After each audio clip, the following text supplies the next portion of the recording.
When I was a kid, summer vacations felt endless. Waiting for Christmas felt like forever.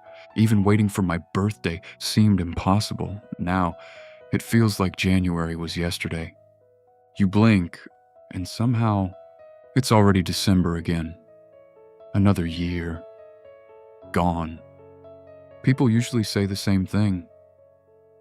It's because you're getting older. And honestly, for a long time, I believed that too. But then, I noticed something strange. A 3-day vacation can leave memories that last for years. Meanwhile, an entire month at work can disappear from your memory almost completely. That doesn't make much sense. If time is measured in days, why do 3 days sometimes feel bigger than 30? So I started looking for an answer, and what I found completely changed the way I think about time. Before we continue, I want you to try something. Don't pause the video. Don't overthink it. Just answer in your head. What did you have for lunch? Exactly 9 days ago? Most people can't remember. Now answer this. What was your first day at school like? Or your first kiss? Or your first job? Interesting, isn't it? Some memories stay with us forever. Others disappear, even if they happened last week. Why? Researchers studying memory found something fascinating.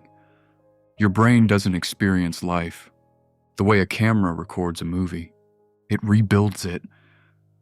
Every single time you remember something, your brain is reconstructing that moment, not replaying it. And here's where things get really interesting. Your brain doesn't organize your life by hours or days or weeks. It organizes your life by events, your graduation, your first apartment, your wedding, the day you became a parent, your first solo trip. Those moments become landmarks. Everything between them starts blending together. Suddenly, an ordinary Tuesday looks exactly like the Tuesday before it. And the Wednesday after that doesn't look very different either. Then something strange happens. Months go by. But when you look back, it feels like almost nothing happened. At first, I thought that explained everything. I thought, that's it. The brain remembers events. Case closed. But then, I found something that made the story much more complicated, because memory is only half of the answer, but memory doesn't explain one thing. If the problem was only memory, why do so many people feel like they're always waiting for the next thing? Think about it. How many times have you said, I can't wait for Friday. I can't wait for my vacation. I can't wait to buy that car. I can't wait until I move. I can't wait until I make more money. It's strange, because while we're living today, our minds are already somewhere else. And that's not just a feeling. Psychologists have spent years studying something called prospection. It's the brain's ability to imagine the future. Long before something happens, your brain is already rehearsing it, planning it, imagining it, trying to predict how it's going to feel. Without this ability, our species probably wouldn't have survived. We planned hunts, stored food, built cities, saved money, raised families. Thinking about tomorrow is one of humanity's greatest strengths. But here's the question. What happens when tomorrow becomes more exciting than today? Try something with me. Don't check your phone. Don't open your calendars. Just answer. Where are you having coffee tomorrow afternoon? Most people have no idea. Now answer this. Where do you want to be 5 years from now? Suddenly, the picture becomes much clearer. You know the house you want, the salary you want, the trip you want to take, the person you want to become. We spend an incredible amount of time designing futures that don't exist yet, and maybe That's not a problem. Maybe that's exactly how humans are supposed to think. But then, modern life entered the conversation. Your phone reminds you about the next event. Ads promise the next product. Social media shows the next destination. Streaming platforms recommend the next episode. Even before you've finished watching this video, another one is already waiting for you. Everything around us is competing for one thing: your attention. Not to what's happening now, but to what happens next. And that's where I started wondering, what if the reason life feels shorter isn't because time is moving faster or because we're getting older? What if we've simply trained ourselves to treat the present as nothing more than the waiting room for the future? Think about your grandparents. They waited weeks for a letter, months to buy something special, sometimes years to build a house. Waiting was part of the experience. Today, waiting feels broken. If your food takes 30 minutes, it feels slow.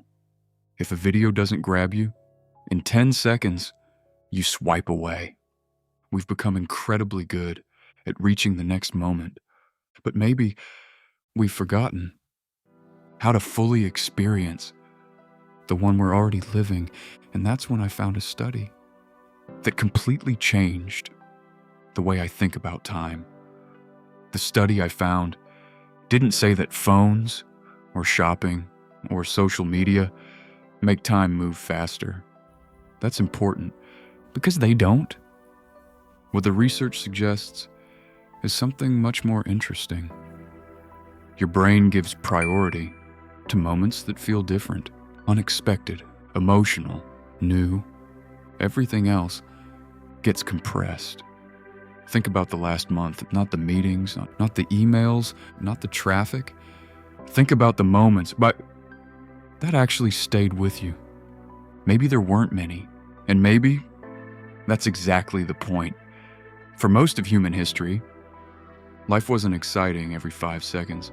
People repeated the same routines, but those routines were constantly interrupted by moments that mattered. A family dinner, a birthday, a wedding, a harvest, a child being born. Those moments became anchors.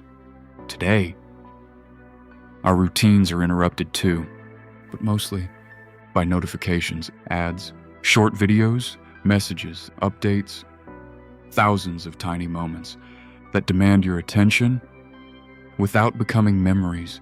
Your brain stays busy, but your life doesn't necessarily feel fuller. And that's a strange paradox. We've never had more ways to save time. Food arrives faster. Information arrives instantly. Movies start in seconds.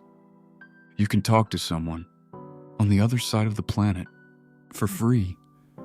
We've optimized almost everything except the feeling of having enough time, maybe, because time was never the real problem. Maybe what we're actually missing are moments that deserve to be remembered. Think about your favorite memory. Really think about it. I can almost guarantee it wasn't perfect. It probably wasn't expensive. It probably wasn't planned months in advance. It was just real. A conversation, a trip, a joke, a sunset, someone you loved. The funny thing is, while those moments were happening, you probably had no idea they would become memories. That's how life works. The best parts rarely announce themselves. So here's the question. What if the day you've been waiting for isn't the one that will change your life? What if it's tomorrow or next Tuesday or a completely ordinary afternoon that you're already planning to rush through just to get to the weekend? We spend years waiting for life to begin. The next job, the next house, the next vacation, the next version of ourselves. And while we're looking ahead, today quietly becomes yesterday. Maybe that's why childhood feels so long. Not because time was slower, but because almost everything was new. Almost everything became a memory.